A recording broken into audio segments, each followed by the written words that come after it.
We're noticing down here that nothing stops Jack from eating.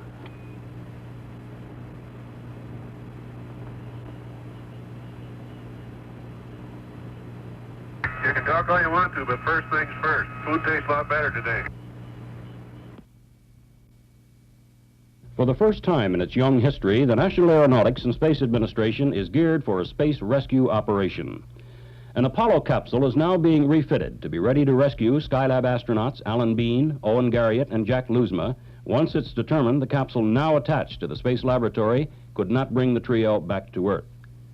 These films from NASA show a mock-up of an Apollo command module fitted out for rescue operations. The standard capsule accommodates a crew of 3 with storage lockers on the after bulkhead for resupply of exposed film, data tapes, and experiment samples. To convert it into a rescue vehicle, the storage lockers are removed and replaced with 2 couches. The rescue team is a 2-man operation when it takes off from Cape Kennedy. Shortly before rescue, the stranded Skylab crew would put on pressure suits, enter the multiple docking adapter, seal it off from the rest of the vehicle, and depressurize it.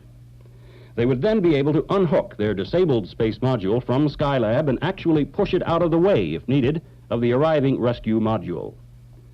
At that point, the 3 would enter the rescue vehicle, join their 2 rescuers, and return to Earth. In earlier Mercury and Gemini programs, the spacecraft could not be used for such an operation because of their limited size and life support capability. The Apollo capsule that would be used to bring back the stranded astronauts is the one designated to send up the next trio of spacemen in 2 months. Ground crewmen at the Cape are now speeding up operations, aiming for a launch early in September if it's needed.